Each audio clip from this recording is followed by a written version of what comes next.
Me echaron de mi propio cuarto, pero no me quejé. Solo mostré la escritura de la casa. La reacción de ellos no tuvo precio. El día que recibí una oferta de trabajo, Cynthia, la esposa de mi primo, anunció que estaba embarazada. Justo en medio de la celebración familiar, Cynthia soltó de repente: ahora que Sierra consiguió trabajo y yo estoy embarazada, se va a poner complicado seguir viviendo juntas cuando nazca el bebé. Creo que Sierra debería mudarse, dijo con una expresión fría. Ya consiguió empleo, y ahora que estoy esperando un bebé, va a ser difícil cuando nazca. La sala se quedó en silencio al instante, y las caras del tío Marcos y la tía Lucía se pusieron súper incómodas. Cynthia, que por lo general era callada, nunca me había hablado con un tono tan helado. Siempre pensé que ella era buena onda, así que respondí con amabilidad: no tiene por qué ser un problema. Yo no soy hombre, y cuando nazca el bebé, incluso puedo ayudarte a cuidarlo. No va a haber espacio para todos. ¿Cómo así?, dije, tratando de ser comprensiva. Podemos arreglar el ático y dejar todo listo para tu familia. Espacio va a sobrar. La casa era grande, un dúplex con varios cuartos en cada piso. Llevábamos años viviendo cómodamente en el segundo piso. Cynthia me lanzó una mirada extraña. La tía Lucía intervino, intentando calmar las aguas. Cynthia, no te preocupes. Vamos a asegurarnos de que ni tú ni el bebé pasen incomodidades. Pero Cynthia aún no había terminado. Cuando nazca el bebé, voy a estar en cuarentena, no me voy a poder mover bien, ni vestir sola. No es correcto tener una extraña en la casa. De repente, cambió su tono. Sierra, no es que quiera obligarte a irte, pero ya llevas tantos años viviendo aquí. ¿No crees que ya es hora de tener tu propio espacio? Viendo que mi expresión cambiaba, Cynthia siguió. Tus papás murieron cuando aún estabas en la universidad y en el posgrado. Mis suegros te mantuvieron todo ese tiempo. Hoy en día, toda mujer joven es independiente, ¿no? Ya es hora de que te dé vergüenza y vivas sola. Miré al tío Marcos y a la tía Lucía. El tío Marcos, que había estado callado todo el tiempo, golpeó la mesa con fuerza y gritó: ¡Basta, Cynthia! ¡Te pasaste de la raya! Jason, lleva a tu esposa al cuarto ya. Jason, mi primo, corrió a defender a su esposa. Papá, Cynthia está embarazada. ¿Por qué le gritas así? Y además, no está equivocada. El tío Marcos perdió la paciencia del todo. Golpeó su vaso sobre la mesa y le gritó a Jason: entonces te puedes ir con ella. Cynthia no se equivocaba en una cosa. Mis padres murieron cuando yo era joven. Mi papá, Esteban, era dueño de una empresa, y mi mamá, Mariana, era arquitecta. Hace 7 años, los dos tuvieron un accidente automovilístico y entraron en coma. En esa época, yo estaba por hacer el examen de ingreso a la universidad, dividida entre los estudios y el hospital. Hubo un momento en que pensé en contratar una enfermera. Cuando el tío Marcos se enteró, vino a hablar conmigo. Sierra, no tienes que contratar a nadie. Lucía y yo nos encargamos de ellos. Dudé. Mi tío siempre había sido bueno conmigo, pero cuidar de una persona en coma ya es difícil. Imagina a 2. No hay problema, me dijo, con los ojos llenos de lágrimas. Son mi hermana y mi cuñado. Nadie los va a cuidar mejor que la familia. Además, doña Marta, que compartía cuarto con mis padres en el hospital, me contó que algunas enfermeras maltrataban a los pacientes. Llagas, abandono. No era raro. Después de pensarlo mucho, acepté. Y le pagué al tío Marcos y a la tía Lucía el triple del promedio para que los cuidaran. Y los cuidaron bien. Cada vez que los visitaba, no había mal olor ni suciedad. Cuidaron de mis padres más de 1 año, hasta que los 2 fallecieron. Me fui a estudiar a otra ciudad. Mucha gente me sugirió vender la casa familiar, pero no pude. Esa casa había sido el hogar de mis padres. Cada árbol y cada rincón diseñado por mi mamá. Quería a alguien de confianza para cuidarla mientras yo estaba lejos. Cuando el tío Marcos se enteró, se ofreció, y ellos se mudaron allí y se quedaron por años. Cuando empecé el posgrado, el tío Marcos y la tía Lucía insistieron en que volviera a casa, diciendo que podían ayudarme. Pero después de la escena de hoy con Cynthia, entendí por qué siempre había sido tan distante conmigo. Después de que Jason y Cynthia se fueron, le pregunté al tío Marcos: ¿ella no sabe lo de la casa? La tía Lucía respondió medio incómoda: eso fue culpa mía. Le dije a Cynthia y a la familia de ella que la casa era nuestra. Ya sabes cómo es. La familia de Jason solo iba a dejar que se casaran si él tenía casa propia. Y como no teníamos dinero, mentimos. Lo entendí. El tío Marcos nunca fue muy responsable. Mis padres le consiguieron varios trabajos, pero nunca duraba en ninguno. Siempre dependía de nuestra ayuda para empezar algo. Pero en los últimos años, el tío y la tía fueron muy buenos conmigo. Le hablé con cariño. La verdad siempre sale. Mejor decirle a Cynthia de una vez. Si de verdad necesitan una casa, tengo otra que les puedo ofrecer. El tío respondió. Sierra, ya hiciste más que suficiente por nosotros. No te preocupes. Jamás abusaría de tu generosidad. Al oír eso, se me llenaron los ojos de lágrimas. Tío, somos familia. No digas eso. Si no fuera por ustedes, yo ni siquiera tendría un hogar. Con su palabra, dejé el tema de lado.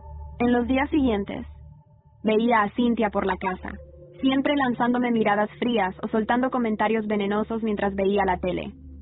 Hay gente que no tiene vergüenza de vivir en casa ajena como si fuera la dueña, y lo peor es que nadie puede echarla. Algunas se creen princesitas mimadas, como si todos las quisieran, pero en realidad nadie las aguanta. Yo me quedaba callada, esperando que el tío Marcos y la tía Lucía se encargaran del asunto. Había empezado el nuevo trabajo y estaba hasta el cuello de pendientes.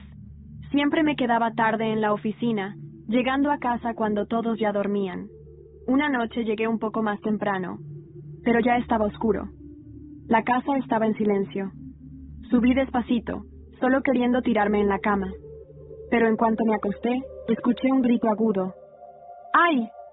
Salté asustada, y las luces se encendieron. Ahí estaba Cynthia, en camisón, acostada en mi cama, mirándome con cara de susto. El tío Marcos y la tía Lucía corrieron al cuarto. ¿Qué pasó?, preguntó el tío. Traté de mantener la calma. Cynthia, ¿qué haces en mi cama? Su cara se puso helada. Esta casa es mía. Puedo dormir donde quiera. Fruncí el ceño, confundida y molesta. La tía Lucía me sacó del cuarto, tratando de calmar el ambiente. Sierra, se me olvidó avisarte. Cynthia se mudó a tu cuarto. ¿Cuándo?, pregunté. Esta tarde. Dijo que quería aprovechar la luz del sol de la ventana grande. Mi cuarto, que mi madre había diseñado especialmente para mí, tenía una enorme ventana de piso a techo. Cuando salía el sol, se llenaba de luz. En invierno, era el rincón más acogedor de la casa. Me dolió mucho que la pusieran en mi cuarto sin ni siquiera consultarme. La tía Lucía notó mi molestia e intentó suavizar el tono aún más. Sierra, perdón por no pedirte permiso, pero Cynthia está embarazada y sus náuseas matutinas están muy fuertes. Dijo que la luz del sol la ayuda un poco. Tenía amigas embarazadas. Sabía que el embarazo podía alterar las hormonas y hacer que una mujer actuara raro. El tío Marcos salió del cuarto con cara de pocos amigos. ¿Qué está pasando aquí? Todo el mundo se embaraza, pero nadie actúa así. No puedes simplemente quedarse con tu cuarto. Cynthia tiene que salir de ahí. Rápidamente intervine. Todo bien, tío Marcos. Él siempre fue súper protector conmigo. Pasara lo que pasara. No quería causar una pelea entre él y la tía Lucía, así que dije, de verdad, no hay problema. Dormiré en otro cuarto. Cynthia está embarazada. Necesita más el espacio. El tío Marcos dudó, visiblemente incómodo. Pero eso no es justo para ti. Sonreí levemente. Somos familia. No es gran cosa. Solo dime dónde pusieron mis cosas. La tía Lucía respondió. Las llevamos al cuarto del ala oeste. El cuarto del oeste era el más pequeño de la casa. No entraba casi nada de sol y solo tenía una ventanita. Originalmente era el cuarto de servicio. Pasar del mejor cuarto de la casa al peor fue un golpe duro. Pero ver la cara preocupada del tío Marcos me hizo tragarme el orgullo. El día que firmé mi primer contrato importante en el trabajo, pasé por casa en la tarde para recoger unos documentos. Pensé en invitar a la tía Lucía a celebrar conmigo en una cena, pero al acercarme a la puerta de su cuarto, escuché una conversación. ¿Y ahora qué hacemos? Cynthia dijo que si no sacamos a Sierra de la casa pronto, nunca nos dejará ver al nieto, dijo la tía Lucía, angustiada. Solo tenemos que esperar un poco más, respondió el tío Marcos. ¿Esperar qué? Cynthia ni siquiera ha dejado que Jason duerma con ella estos días. La voz de la tía Lucía temblaba. ¿Y el medicamento? Llevamos más de 3 años dándoselo a Sierra y todavía está viva y bien. ¿Cuándo se va a morir? Se me erizó la piel. ¿Qué medicamento? La verdad me golpeó como un puñetazo. La tía Lucía quería que muriera. Y todo cobró sentido. Desde que volví a casa, mi salud había empeorado. Antes era fuerte, saludable. Ahora cualquier brisita me dejaba en cama. Sangrados nasales, caída de cabello, todo sin explicación. ¿Cómo crees que murieron sus padres?, dijo el tío Marcos con frialdad. Los drogamos hasta la muerte. Un escalofrío recorrió mi espalda. ¿Mis padres estaban estables y de repente empeoraron? La tía Lucía suspiró. ¿Aumentamos la dosis? El tío Marcos lo pensó un momento y asintió. Puede que funcione. Sus padres duraron 1 año. Ella ya lleva 3 desde que volvió. Si se muere ahora, nadie sospechará nada. Hubiera sido mejor atropellarla hace años, agregó. Ya se gastó casi toda la herencia de los padres. Pero tranquila, igual todo va a ser nuestro. No podía creer lo que estaba oyendo. Mi mente se quedó en blanco. La bondad del tío Marcos era pura fachada. Me habían engañado todo este tiempo. ¿Y la muerte de mis padres? Nunca fue un accidente. Bajé las escaleras tambaleando, mareada, pasando por la sala donde Cynthia veía televisión. ¡Cierra! Me llamó con un tono sorprendentemente amigable. ¡Ven acá! Aún en shock, logré responder. ¿Necesitas algo, Cynthia? Estaba pensando. Empezó con voz melosa. No está bien echarte justo ahora que empezaste a trabajar. ¿Qué quieres decir con eso? No somos exactamente familia, ¿cierto? Jason ya mantiene toda la casa. Ahora que tú tienes trabajo, deberías ayudar también. Lo justo sería que empieces a pagar 10,000 pesos al mes por los gastos. Pagarías más si alquilaras por ahí. Ah, entonces ese era su juego. Sonreí, pero con frialdad. Tiene todo el sentido, Cynthia. Pero creo que no sabías. Esta propiedad es mía. Cynthia se congeló, mirándome sin creerlo. ¿Qué? Eso es imposible. Es verdad, respondí firme. No solo la casa, sino todos los gastos. Comida, luz, agua, todo lo pago yo. Antes de que volviera, el tío Marcos se encargaba de la propiedad y me pedía dinero cada mes para el mantenimiento.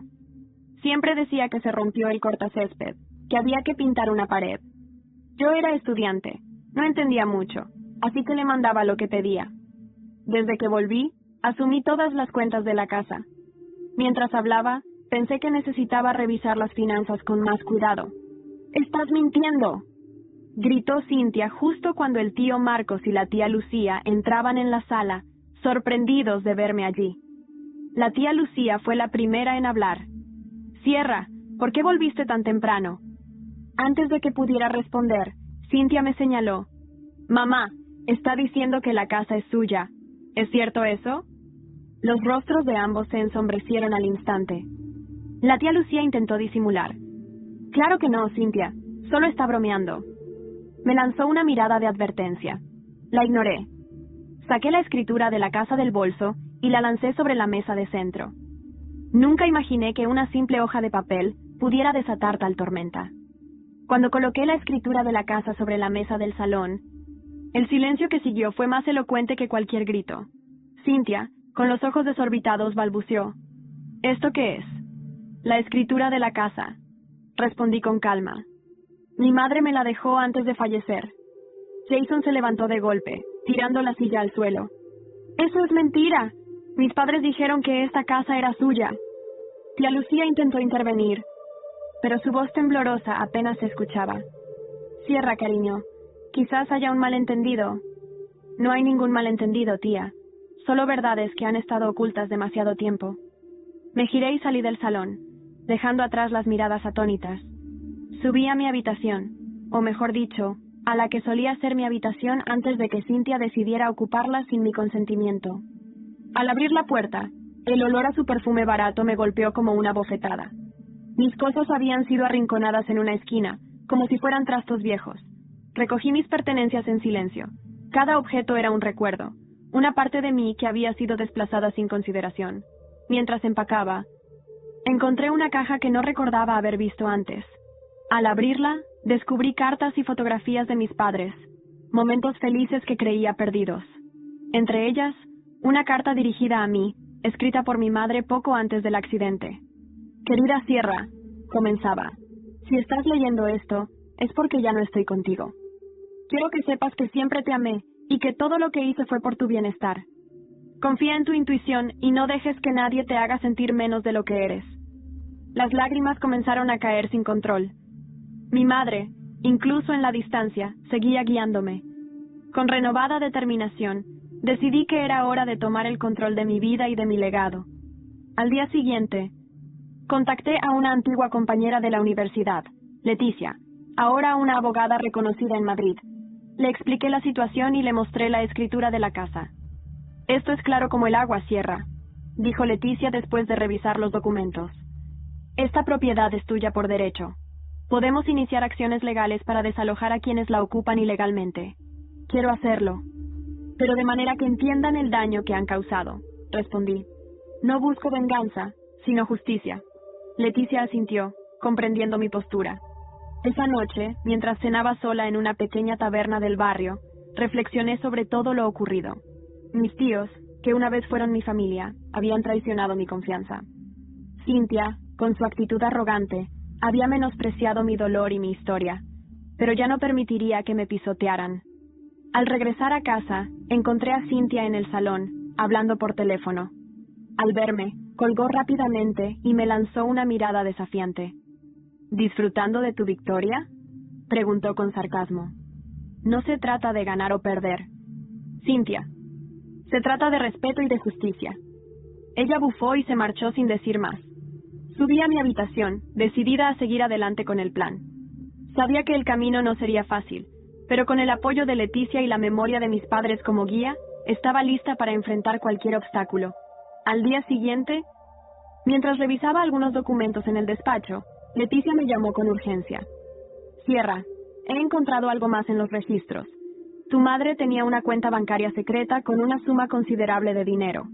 Y hay movimientos recientes que indican que alguien ha estado retirando fondos. Cuando Leticia me contó por teléfono lo de la cuenta bancaria secreta, sentí como si el suelo temblara bajo mis pies. Colgué, cogí el primer tren a Madrid esa misma tarde y me reuní con ella en su despacho, en la calle Alcalá. El sol del atardecer entraba a través de las persianas, mientras Leticia me extendía los papeles con una expresión que mezclaba rabia y preocupación. Sierra, tu madre abrió esta cuenta en el Banco Santander 6 meses antes del accidente. Hay más de 200.000 euros registrados originalmente, pero solo quedan 15.000. Me quedé helada. ¿Cómo es posible? ¿Quién ha estado sacando dinero? Alguien con acceso al número de identificación fiscal de tu madre y una autorización firmada que claramente ha sido falsificada. Hemos enviado una solicitud formal para obtener las imágenes de las personas que hicieron los retiros en sucursal. Me miró con seriedad. Pero tengo una sospecha. No necesitaba que lo dijera. Ya lo sabía. ¿Marcos?, pregunté, la voz apenas un susurro. Leticia asintió. Todo apunta a él. Sentí un ardor en el pecho. No era solo por el dinero. Era el simbolismo, la traición silenciosa que se escondía detrás de cada retiro. Eran los ahorros de mi madre, su precaución, su amor por mí, guardado en cifras. ¿Puedo presentar cargos? Sí, y lo haremos, pero antes. Leticia se inclinó hacia mí. Quiero que estés preparada para lo que venga. Esto va a remover muchas cosas, no solo en tu familia, sino también en ti. Asentí en silencio. Dentro de mí, algo se quebró. Ya no era la joven sumisa que aceptaba vivir en el cuarto más oscuro de su propia casa. No. Ahora era la heredera legítima de un legado que habían intentado borrar. Cuando volví a Toledo, entré en casa sin hacer ruido. Era tarde. Subí al segundo piso, pero algo me detuvo. Luces encendidas en la cocina. Voces bajas. Me acerqué. Ella sospecha algo, decía Cynthia. Está demasiado tranquila. No puede hacer nada sin pruebas, respondió Jason. Además, mi madre me aseguró que la cuenta ya estaba vacía. No va a encontrar nada. ¿Y si encuentra la autorización falsa? La voz de Cynthia subió ligeramente de tono. ¿Sabes lo que eso significa? Prisión, Jason. ¡Cállate!, gritó él golpeando la mesa. Esto fue idea de tus padres también. Ellos fueron los que nos animaron a tomar lo que era justamente nuestro. Me alejé, temblando. Ya no era solo Marcos. Era toda una red de manipulación. Incluso los padres de Cynthia, a quienes apenas conocía, estaban implicados. Al día siguiente, fui directamente al notario que había llevado los papeles de herencia de mis padres. Un hombre mayor, de voz suave y mirada honesta. Tu madre me pidió que mantuviera en secreto la cuenta, pero cuando ella falleció, Marcos vino con una carta que supuestamente tú habías firmado, autorizándole a gestionarla. Parecía legítima, pero ahora, viéndote, dudo de todo. Le pedí una copia. La firma no era la mía, ni remotamente parecida. Todo encajaba. Cada sonrisa falsa, cada favor ofrecido, cada eres como una hija para nosotros. Regresé a casa. Esta vez no iba a esconderme ni actuar con diplomacia. Reuní a todos en el salón. Marcos, Lucía, Jason, Cynthia. El ambiente estaba cargado. Sé todo, dije sin rodeos. La cuenta bancaria. Las autorizaciones falsas. Los retiros. Las caras se congelaron. Cynthia palideció. Jason me miró como si viera un fantasma. Marcos intentó hablar, pero levanté la mano. No digáis nada. Solo vine a avisaros. En una semana, todos fuera. He iniciado un proceso judicial. Esto no es negociable. Lucía comenzó a llorar. Marcos me miró como si no me reconociera. ¿Qué te ha pasado, Sierra? ¿Dónde quedó la niña dulce que criamos? Esa niña murió en el mismo hospital donde murieron mis padres, respondí. Y vosotros la enterrasteis. Subí a mi cuarto con el corazón latiendo como un tambor. Me sentía viva. Por primera vez, verdaderamente viva. Me senté frente al ordenador, dispuesta a revisar mis finanzas, cuando encontré un correo electrónico sin abrir. Era de una tal Elena García Ortega. El asunto. Tu madre y la mía eran la misma persona. Recuerdo que estuve varios minutos mirando esa pantalla sin moverme.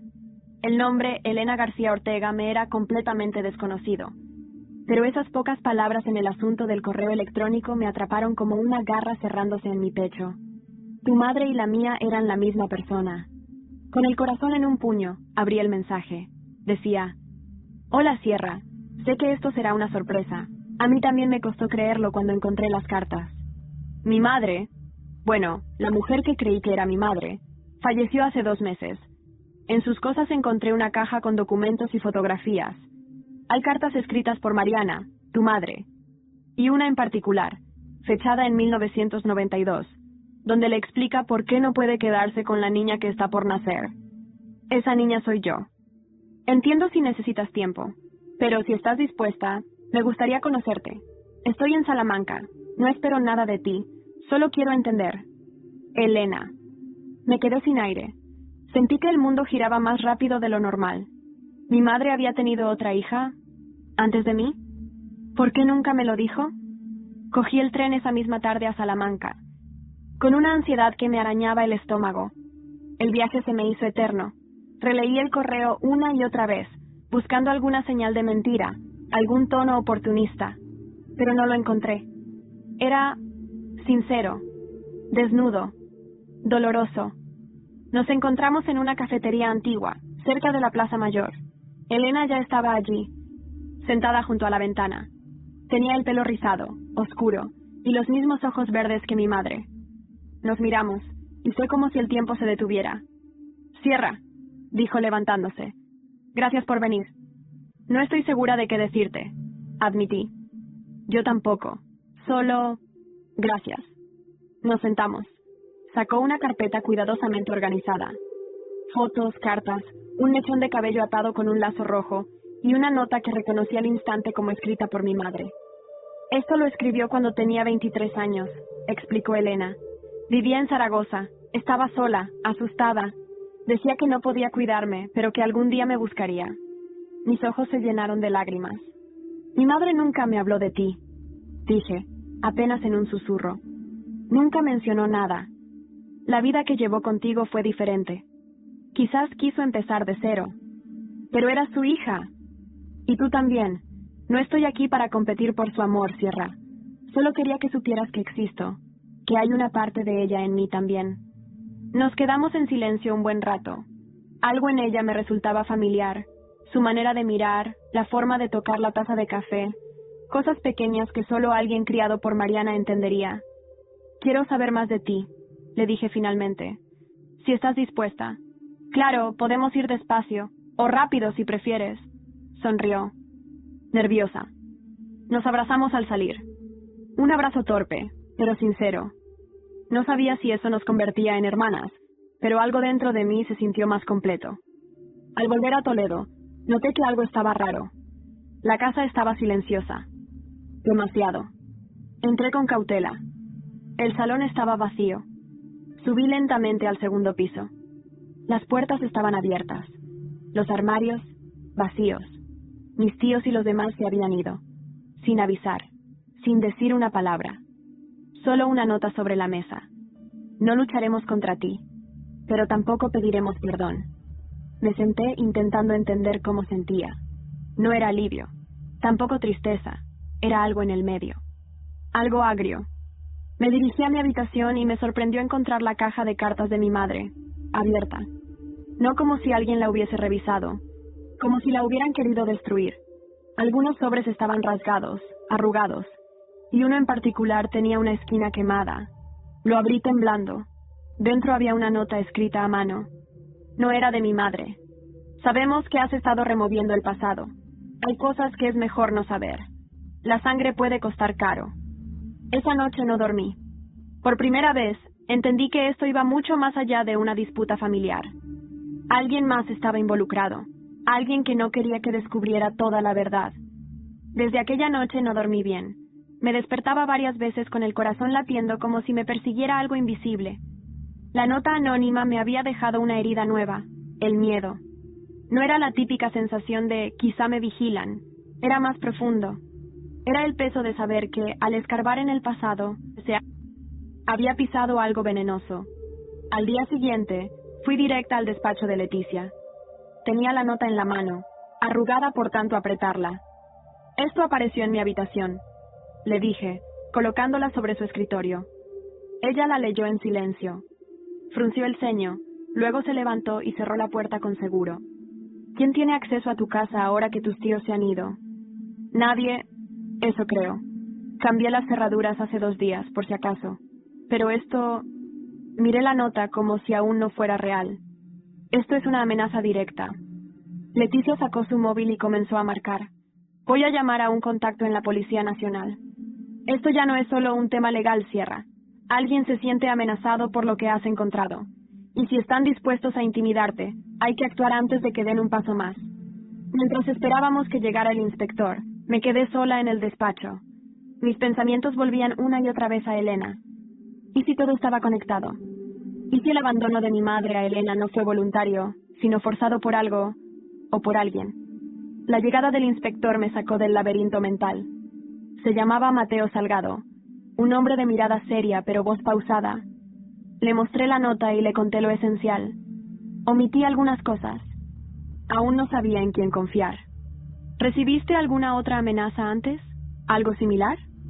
No, respondí. Solo esta. Pero también descubrí que la cuenta de mi madre fue vaciada ilegalmente.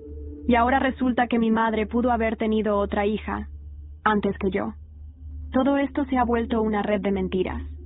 Mateo asintió lentamente, anotando en una libreta. ¿Hay alguien que crea que pueda salir perjudicado si descubres más sobre tu pasado? Sí, dije sin dudar. Mis tíos, y la familia de Cynthia. Pero hay algo más, alguien más. Le entregué la carta parcialmente quemada, la que casi destruyeron. Él la observó con detenimiento, con guantes y todo. Esto no lo hace alguien sin experiencia. El corte, la forma del quemado. Alguien intentó eliminar esto sin llamar demasiado la atención. ¿Qué puede significar eso? Que estás molestando a gente que no quiere ser descubierta. Cuando salí del despacho de Leticia, el aire de Madrid me pareció más denso, como si cada mirada en la calle ocultara algo. Tomé el tren de vuelta a Toledo con la sensación de que alguien me seguía. Esa misma noche, Elena me llamó. Su voz estaba temblorosa. Sierra, tengo que contarte algo. ¿Qué ha pasado? Una mujer vino hoy a casa. No se presentó ni dijo quién era. Bien. Solo dejó una caja. Dijo que era una parte de la verdad, y se fue. ¿La abriste? Sí. Hay documentos, fotografías, y una carta con el membrete de una clínica, de hace casi 30 años. Tiene el nombre de Mariana García Ortega, como paciente, pero no era por embarazo, era por una denuncia por agresión. Me quedé muda. ¿Mi madre denunciada? ¿Agresión? ¿Dónde está esa clínica? En Zaragoza. Sabía lo que tenía que hacer. Tenía que ir allí. La única forma de protegerme era conocer toda la verdad, incluso la más fea. Corté la llamada, cerré las ventanas de casa, aseguré la puerta y me senté a planear mi viaje. Al día siguiente, estaría en Zaragoza, en busca de respuestas que, hasta entonces, nadie había querido darme. Pero antes de apagar el teléfono, un mensaje me llegó por WhatsApp desde un número desconocido. Vas demasiado lejos, vuelve atrás, Sierra, o acabarás como ellos. No decía más, solo eso, y una fotografía adjunta. Era la tumba de mis padres. Amaneció antes de que pudiera cerrar los ojos. El mensaje con la foto de la tumba de mis padres seguía ahí, como una losa sobre el pecho. No lo borré. Ni siquiera lo reenvié a Leticia. No quería compartirlo. No aún. Era mío. Como si de alguna forma enferma, aquella amenaza me acercara más a ellos, a su dolor, a su muerte. Cogí el coche temprano y conduje hasta Zaragoza. 6 horas de carretera, cruzando campos dorados y pueblos silenciosos. Llevaba los dedos entumecidos por aferrar el volante y la mandíbula tensa por morderme el pensamiento una y otra vez. ¿Qué pasó realmente con mi madre antes de que yo naciera? Llegué a la ciudad al atardecer. Me alojé en una pensión pequeña, cerca del centro, con olor a madera vieja y café quemado. No podía dormir, ni leer, solo mirar el techo, sintiendo que todo lo que creía saber estaba a punto de ser desmantelado. Al día siguiente fui a la clínica. La fachada era moderna, pero en la recepción aún conservaban un archivo físico en el sótano. Tuve que esperar casi 2 horas para que la jefa de archivo, una mujer llamada Adela, encontrara la carpeta. Me miró como si tuviera un secreto entre manos. No puedo mostrarte esto oficialmente, ¿vale? Pero si te dejo sola con la carpeta 5 minutos... No he visto nada. Le agradecí con una sonrisa nerviosa. Cuando abrió la carpeta, sentí que el corazón se me salía por la garganta. Nombre: Mariana García Ortega. Fecha de ingreso: 14 de septiembre de 1992. Motivo: lesión ocular y contusiones en costillas. Paciente declara agresión por parte de su pareja. Esteban Martín Castaño. Esteban. Mi padre. No, susurré. Las hojas se movían entre mis dedos como cuchillas. El informe detallaba una pelea violenta. Mariana llegó sola. Estaba embarazada de 2 meses. Decía tener miedo por su vida. Declaró que era la segunda vez que ocurría algo así. No quiso presentar denuncia oficial. Se fue por voluntad propia a las 48 horas. Un nudo se formó en mi garganta. Aquello no tenía sentido. Mi padre siempre fue cariñoso. Firme, sí. Pero jamás lo imaginé levantando la mano. La carpeta tenía una nota más, escrita a mano por un médico. Paciente en situación de vulnerabilidad. Posible conflicto emocional. Sospecho que oculta información para proteger a alguien. Me quedé allí sentada, sin saber cómo respirar. ¿Y si no todo era blanco o negro? ¿Y si las heridas de mi madre no fueron solo físicas, sino mentales, generacionales? Salí de la clínica con la carpeta bajo el abrigo. No podía dejarla allí. Tenía que mostrarle aquello a Elena. Quizá entre las dos pudiéramos entender mejor. Esa misma noche nos encontramos en mitad del camino, en un hotel rural de Soria. Era un sitio tranquilo, donde nadie nos reconocería. Elena se sentó en el borde de la cama con los ojos fijos en los papeles que yo acababa de entregar. Entonces, ¿crees que nuestro padre fue...? No lo sé. La interrumpí. No estoy segura de nada, pero esto cambia todo. Elena cerró la carpeta con cuidado. Me miró fijamente. Sierra, hay algo más que no te he contado. Cuando esa mujer me entregó la caja, también dijo un nombre. Dijo que tenía que encontrar a una mujer en Bilbao. Se llama Emilia Ríos. ¿Quién es? No lo sé exactamente, pero la mujer dijo: ella estuvo con Mariana hasta el final, y también sabe lo de Marcos. Me quedé inmóvil. ¿Qué podía saber alguien en Bilbao sobre mi madre y sobre mi tío? Al día siguiente, de camino a Toledo, Llamé a Leticia para contarle todo. Cuando le mencioné el nombre de Emilia Ríos, guardó silencio al otro lado de la línea. ¿Leti? Conozco ese nombre, dijo finalmente. Emilia fue la enfermera principal de tus padres cuando estaban en coma. Frené el coche de golpe en medio del arcén. ¿Qué? Sí, me lo mencionaste hace años, cuando hablábamos de la clínica donde estuvieron. ¿Nunca supiste que ella desapareció repentinamente después de la muerte de tus padres? ¿Desapareció? Sí. Dejó el trabajo sin dejar rastro.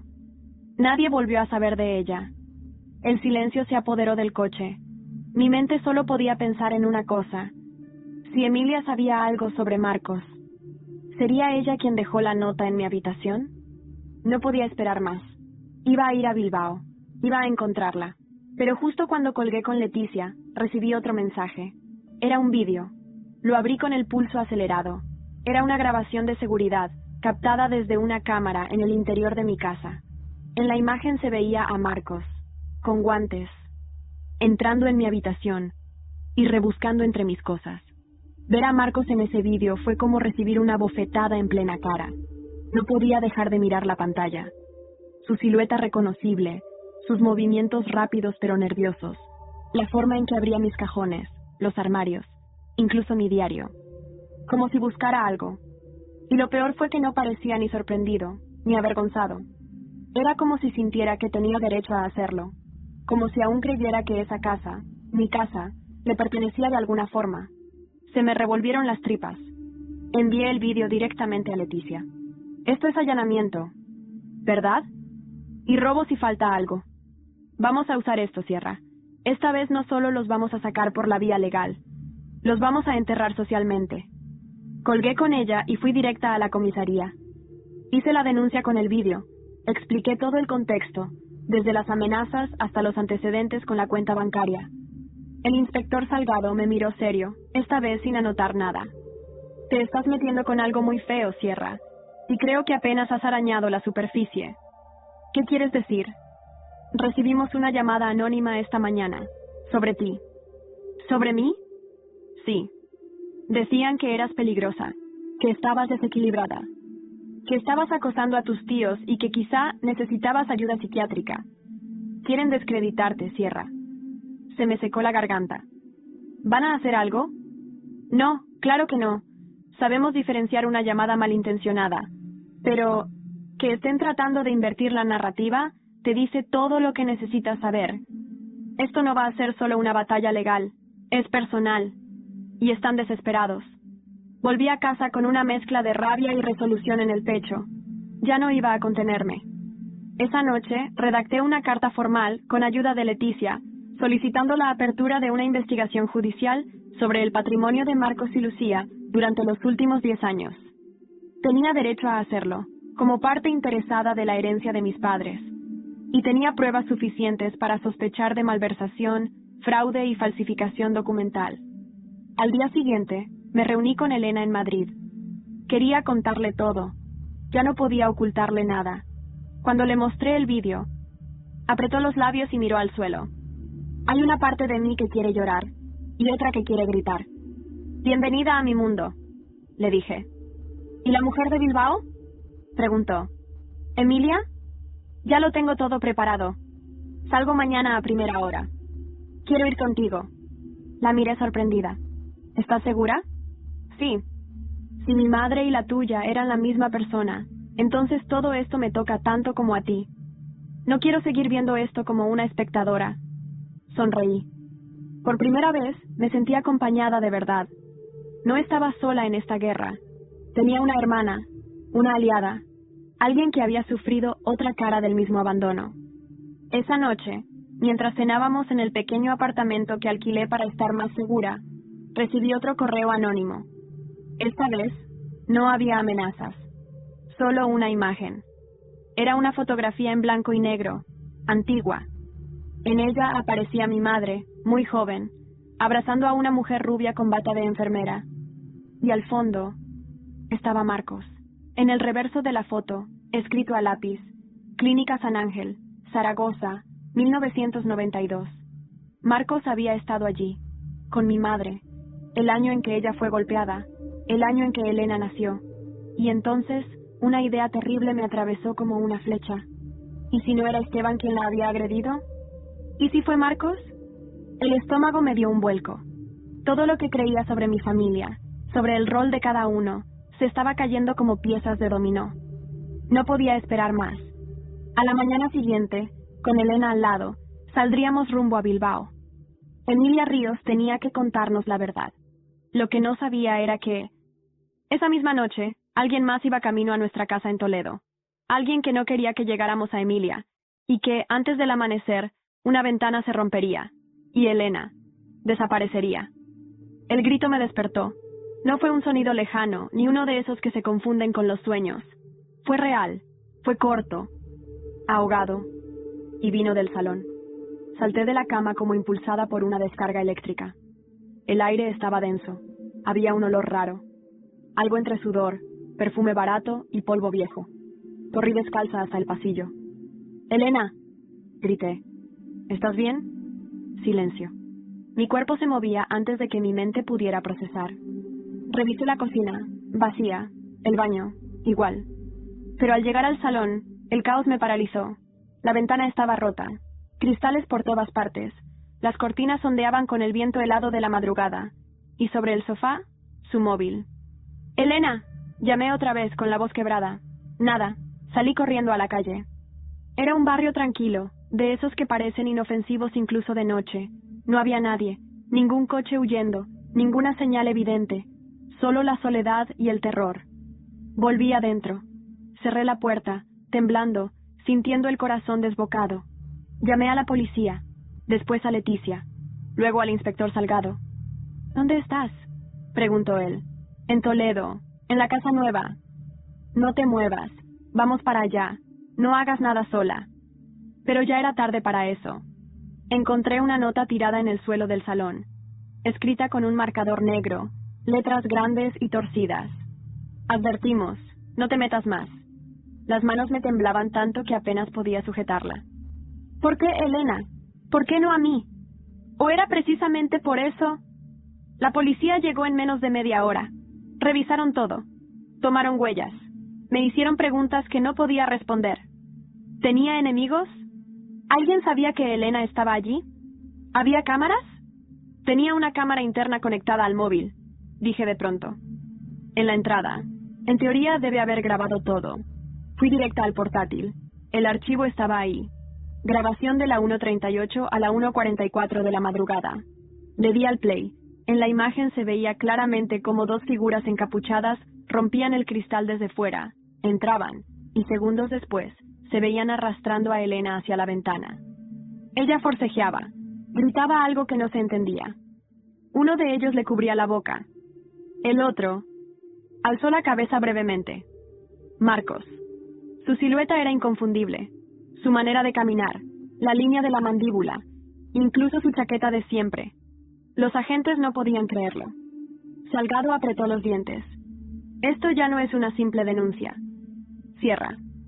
Esto es secuestro. Y tentativa de homicidio». Me senté en el suelo.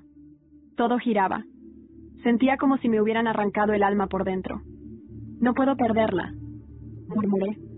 «La encontraremos. Pero tienes que ser fuerte. Y sobre todo, tienes que seguir fingiendo que no sabes nada más. Si sospechan que los tenemos identificados, ¿podrían matarla?». Salgado no respondió. Esa noche no dormí. Revisé todas las grabaciones una y otra vez. Imaginaba los peores escenarios.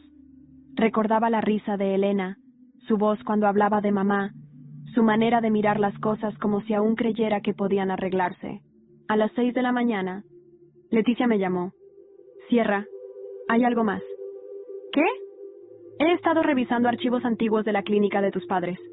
Emilia Ríos no solo fue enfermera, fue también testigo en una investigación interna por negligencia». «¿Negligencia?». «Sí. Según un informe confidencial, se sospechaba que uno de los pacientes fue empeorado deliberadamente por parte del personal que lo cuidaba». Emilia firmó ese documento. Mi mente corrió a 1000 por hora. ¿Y qué pasó con la investigación? Fue cerrada, por falta de pruebas. ¿Adivinas quién la archivó? No. Sí. Marcos. Él trabajaba entonces en el ayuntamiento. Tenía influencias. Aplastó la denuncia. Todo encajaba. Mi madre siendo drogada. Mi padre muriendo repentinamente. Emilia desapareciendo. Y ahora Elena secuestrada. Me levanté, me vestí con la misma ropa del día anterior y salí de casa. No dije a dónde iba. Ni siquiera a Leticia. Si Marcos pensaba que podía llevarse todo, estaba equivocado. Porque ahora no buscaba justicia. Buscaba venganza. Y sabía exactamente por dónde empezar. No fui directamente a por Marcos. No.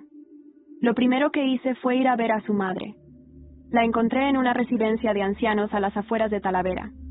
Una mujer de 80 y tantos años, con la espalda encorvada pero la mirada más viva que cualquier joven.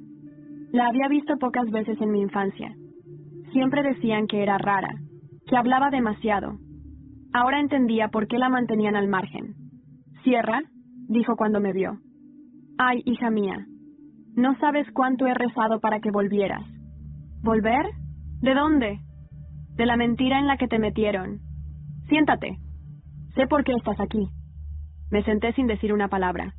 Tenía las manos sudorosas. Aquella mujer parecía saberlo todo. Marcos es como su padre, un lobo disfrazado de cordero. Siempre lo fue. Tu madre lo sabía. Por eso le temía. ¿La agredió? Sí. Y no solo una vez. Cuando estaba embarazada de la otra niña, la que diste con el nombre de Elena. ¿Verdad? La obligó a firmar la cesión. Le dijo que si no lo hacía, acabaría con Esteban. Sentí el estómago encogerse. ¿Y por qué no dijo nada? Por ti. Por protegerte. Pensaba que si enfrentaba a Marcos públicamente, vendría contra ti después. Cerré los ojos. Aquella versión de mi madre, tan fuerte y tan vulnerable al mismo tiempo, me partía en dos. ¿Dónde está Elena?, pregunté desesperada. No lo sé, pero Marcos no se deshará de ella. Aún no. Sabe que es tu punto débil. Entonces lo voy a destruir. Uno por uno. La anciana me miró, no con miedo, sino con una aprobación que no esperaba. No hagas ruido, me dijo. Hazlo como él lo hace. En silencio, con elegancia, pero letal. Salí de allí con el corazón palpitando como un tambor de guerra. Llamé a Leticia. Le pedí que me ayudara a organizar una reunión familiar en la casa. ¿Estás segura?, preguntó. Más que nunca. 3 días después, la mesa del comedor estaba puesta como en los viejos tiempos. Todo limpio, cuidado, con velas encendidas. Había vino, copas, comida de la buena, como si no hubiéramos atravesado el infierno. Llegaron puntuales. Marcos, Lucía, Jason, y para mi sorpresa, Cynthia, aún con barriga de embarazo, altiva como siempre. ¿Qué es esto?, preguntó Jason al entrar. Una despedida, dije con frialdad. Nos sentamos. Por unos segundos, el silencio era tan espeso que se podía cortar. Antes de empezar, dije, hay algo que quiero mostraros. Saqué una tablet, pulsé play. El vídeo de Marcos entrando en mi habitación apareció en la pantalla. Luego las imágenes del secuestro de Elena. Los rostros se desfiguraron. Lucía se tapó la boca. Jason palideció. Cynthia murmuró «Esto no puede ser verdad». Marcos se levantó de golpe. «Eso es ilegal, manipulado». ¿Sí? Pues esta copia ya está con la policía. Y con un periodista amigo de Leticia. El mismo que va a publicar mañana una crónica completa de todos los crímenes financieros, amenazas y fraudes que has cometido durante los últimos años. Lo vi encoger los hombros. Por primera vez, lo vi pequeño. Estáis acabados, dije con una calma que ni yo reconocí. Y si no me devolvéis a Elena, personalmente haré que paséis el resto de vuestra vida en la cárcel. Marcos me miró, y algo en su expresión cambió. No era arrogancia. Era resignación. Está en un chalet en las afueras de Segovia, con un amigo mío. Sana, por ahora. Tomé nota mentalmente. Llamé al inspector Salgado desde el baño. Me juró que se encargarían, y que, esa misma noche, Elena volvería a estar conmigo. Cuando regresé a la sala, todos estaban de pie, a punto de irse. Una última cosa, dije. Cynthia. Ella me miró de reojo. ¿Sí? Sé que fuiste tú quien inició el chantaje emocional con Marcos. Sé que convenciste a Jason de firmar como cómplice para acceder a la cuenta de mi madre. Ella quiso decir algo, pero la corté. Te deseo suerte, de verdad. Porque cuando tengas a ese niño, vas a necesitarla más que nunca. No para enfrentarte a mí, sino para mirarte al espejo. Salieron en silencio, como fantasmas. Y yo me senté en la silla, exhalé por primera vez en días, y esperé. Esperé a que el teléfono sonara. A las 3 de la mañana sonó. «Cierra», dijo Salgado al otro lado. «La tenemos. Está bien. Está contigo en 1 hora». Me derrumbé en el suelo. No lloré. Solo me dejé caer. Estábamos vivas. Y ahora era momento de renacer. Cuando vi a Elena cruzar la puerta esa madrugada, no supe si estaba viva o si era una visión. Llevaba una sudadera gris demasiado grande para ella, el cabello suelto y los ojos enrojecidos, pero estaba entera, ilesa. Y eso era todo lo que importaba. Corrí a abrazarla. Se aferró a mí con una fuerza que no había sentido nunca, como si yo fuera su única ancla en este mundo, y quizá lo era. ¿Te hicieron daño?, le pregunté en voz baja. No, solo me ataron. Me taparon los ojos. No hablaban mucho, pero uno de ellos olía a vino rancio, y el otro tenía miedo. Podía oírlo temblar cuando me miraba. «Estás a salvo», susurré. Ya pasó. Esa mañana amanecimos abrazadas en el sofá, sin habernos soltado ni un segundo. La luz entraba por la ventana como una promesa. Y por primera vez en semanas, desayunamos juntas. Café con leche y pan tostado con aceite, como hacía mamá. Leticia vino al mediodía. Traía una sonrisa serena y un sobre grueso entre las manos. «Lo conseguí», dijo sentándose. «Este es el informe completo de la auditoría patrimonial. Marcos ha perdido todo lo que tenía». ¿Todo? Sí. La casa de campo, el piso en Madrid, las cuentas en Andorra. Todo ha sido embargado. Y tiene una orden de alejamiento que se hará efectiva en cuanto termine su declaración ante el juez. ¿Y Lucía? Ella lloró, suplicó, pero en el fondo lo sabía. Su silencio fue su condena. No sentí placer. No sentí victoria. Solo una calma rara. Como si, finalmente, el agua estancada empezara a moverse. Pasamos los días siguientes organizando la casa. Pintamos paredes, tiramos muebles antiguos, cambiamos las cortinas que tanto odiaba. El salón volvió a tener vida. Pusimos fotos de mamá, de papá. Incluso encontramos una caja con dibujos que yo había hecho de niña y cartas que mamá nunca me había dado.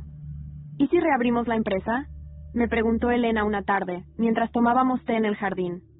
¿La de papá? Sí, arquitectura, diseño interior, todo lo que heredaste. Podemos hacerlo en su nombre. En el nuestro. Lo pensé. Era algo que había evitado por años. Porque dolía. Porque me parecía que solo él podía hacerlo bien. Pero ahora era distinto. Vale, le dije. Pero lo hacemos juntas. Y así nació Ortega Martín Studio. Un proyecto nuevo, un símbolo de lo que podíamos construir, literal y emocionalmente. Leticia nos ayudó con los papeles. Un amigo suyo diseñador hizo el logo. Y en 2 semanas ya teníamos página web y nuestras primeras 3 clientas interesadas. El barrio hablaba. Unos con curiosidad, otros con envidia, algunos incluso con respeto. Yo ya no era la niña huérfana de Toledo. Era Sierra Ortega. Y no solo tenía una casa, tenía un hogar. Una noche, mientras revisábamos antiguos planos de mamá en la terraza, Elena se quedó en silencio, observando una hoja con atención. «Mira esto», me dijo. «Este plano no es de esta casa, es otra. ¿Conoces esta dirección?» Miré el papel. Me sonaba. Está a las afueras, cerca de la zona de Albarreal. ¿Por qué? Porque mamá lo marcó con una X. Y escribió al lado, «Cajas fuertes. No tocar hasta que Sierra esté lista». Mi corazón dio un salto. ¿Cajas fuertes? Sí, y no está tachado. Lo dejó ahí, como si supiera que algún día iríamos. Al día siguiente, fuimos en coche. Era una casa vieja, abandonada, cubierta de hiedra, pero aún firme. Tenía ese aire de propiedad olvidada que aún guarda secretos en las paredes. Entramos por una ventana rota. El polvo lo cubría todo. Pero en el estudio, detrás de un falso muro, encontramos 2 cajas fuertes incrustadas. Leticia vino con un cerrajero de confianza. Tardó horas, pero cuando se abrieron, ahí estaban. Cartas, documentos, fotografías, registros de herencias, contratos y un diario personal de mamá. Un manuscrito lleno de reflexiones, miedos, advertencias. Y al final del diario, una sola frase. Perdónales si puedes, pero nunca te olvides de lo que hicieron. Me quedé en silencio, acariciando esas palabras. No sabía aún si estaba lista para perdonar, pero al menos ahora sabía la verdad. Toda la verdad. Y eso era suficiente. O eso creía. Hasta que Leticia sacó un sobre con el sello de un notario. Sierra, este documento dice que hay una tercera beneficiaria del testamento original. ¿Cómo? ¿Quién? Una tal Alejandra Salvatierra. Elena y yo nos miramos. Ninguna conocía ese nombre. ¿Y si mamá tuvo otra hija? Dijo ella en voz baja. Todo lo que había sentido como cierre, de pronto volvió a abrirse como una herida. El nombre Alejandra Salvatierra no salía de mi cabeza.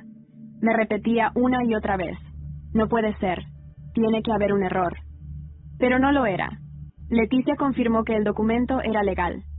Firmado por mi madre y certificado por un notario de Burgos hacía más de 30 años. Alejandra era mencionada como beneficiaria condicional. Si no se encontraba en vida antes de mis 30 años, su parte pasaría a mí. Yo tenía 29. Era como si mamá hubiese plantado una última semilla de incertidumbre, justo antes de que pudiera cerrar el capítulo. ¿Y si no es una hija?, preguntó Elena. ¿Y si fue una hermana oculta? ¿Una amiga? ¿Una deuda emocional? Solo hay una forma de saberlo, respondí. Encontrarla. Gracias a Leticia y su red de contactos, dimos con una pista. Alejandra vivía, o había vivido, en un convento en León. Lo curioso es que no era monja, era cocinera. Entramos en contacto con la administración del lugar, y finalmente, una semana después, recibí un mensaje. Sierra, me han dicho que buscas a Alejandra. Soy yo. Mariana fue mi madre de corazón, no biológica, pero más madre que la que me parió. Nos encontramos en un pequeño café de León, junto a la catedral. Alejandra era una mujer de unos 45 años, piel morena, ojos intensos, voz cálida. Tu madre me recogió cuando yo tenía 12 años. Escapaba de una familia que me maltrataba. Me encontró en la estación de tren, hambrienta y sola. Me llevó a casa, me dio de comer, me hizo sentir humana. ¿Por qué no me habló nunca de ti? Porque no quería que pensases que ella tenía 2 hijas verdaderas y tú eras la tercera. Siempre quiso protegerte de cualquier sombra que pudiera ensuciar el amor que os tenía. Alejandra me entregó una caja de madera. Me la dio antes de morir. Me dijo que te la entregara si alguna vez me buscabas. La abrí allí mismo.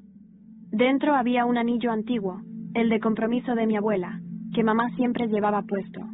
Y una carta. Sierra, si estás leyendo esto, es porque ya has pasado por más dolor del que jamás imaginé. Sé que dudas de todo, de tu padre, de tu tío, de mí. Pero si algo quiero que guardes en el corazón, es esto. Fuiste amada. Y nunca estuviste sola. Siempre quise que encontrases tu fuerza. Y si para eso tenías que enfrentar a todos los demonios de esta familia, que así sea. Te amo. Mamá. Lloré. Frente a Alejandra. Frente a los turistas que pasaban. Frente a Elena, que me sujetaba la mano con lágrimas en los ojos. Ya no me importaba nada, porque por fin todo tenía sentido. Regresamos a Toledo con un sentimiento nuevo. Paz. Y una semana después organizamos algo que nunca pensé que haría. Un almuerzo familiar. Invité a Elena, a Alejandra, a Leticia, a Mateo, el inspector, a las 3 mujeres del barrio que nos habían apoyado cuando todo iba mal. Cociné el plato favorito de mamá, paella con conejo, y brindamos en el jardín, por nosotros, por las que sobrevivimos, y sí, por las que ya no están. Marcos fue condenado a 6 años de prisión. Su fortuna fue disuelta y sus bienes repartidos entre los herederos legítimos. Lucía, tras un intento de fuga, fue detenida en Valencia y enfrenta juicio por encubrimiento. Jason desapareció. Pero días después recibí una carta suya desde Lisboa, sin firma, Solo 3 líneas. Lo siento, no tengo cómo reparar lo que hice, pero gracias por no destruirme del todo. Que tu hijo nunca se parezca a mí. Cynthia, ahora madre, fue vista vendiendo bisutería en un mercadillo de Toledo. Nadie quiso contratarla después de que su rostro saliera en los medios como cómplice moral de todo el escándalo. A veces la veo desde lejos, cargando a su bebé, sola. No siento odio, solo lástima. Y yo volví a dormir tranquila. El estudio Ortega Martín crece cada mes. Tenemos proyectos en Madrid, en Granada, incluso una propuesta internacional. Elena y yo trabajamos codo a codo. Alejandra lleva el área de diseño social, ayudando a mujeres vulnerables a reconstruir sus hogares. Somos 3, y cada una lleva un pedazo de mamá en el corazón. La casa sigue en pie, con nuevas cortinas, con nuevas historias. Pero las raíces siguen siendo las mismas. A veces, al amanecer, cuando la luz entra por esa enorme ventana del cuarto principal, me siento en la cama, tomo el anillo de mamá y pienso, lo intentaron todo, me subestimaron, me traicionaron, me quisieron destruir. Pero al final, la casa fue mía, la historia fue mía, y yo, Sierra Ortega, me quedé de pie. Mientras ellos se derrumbaron,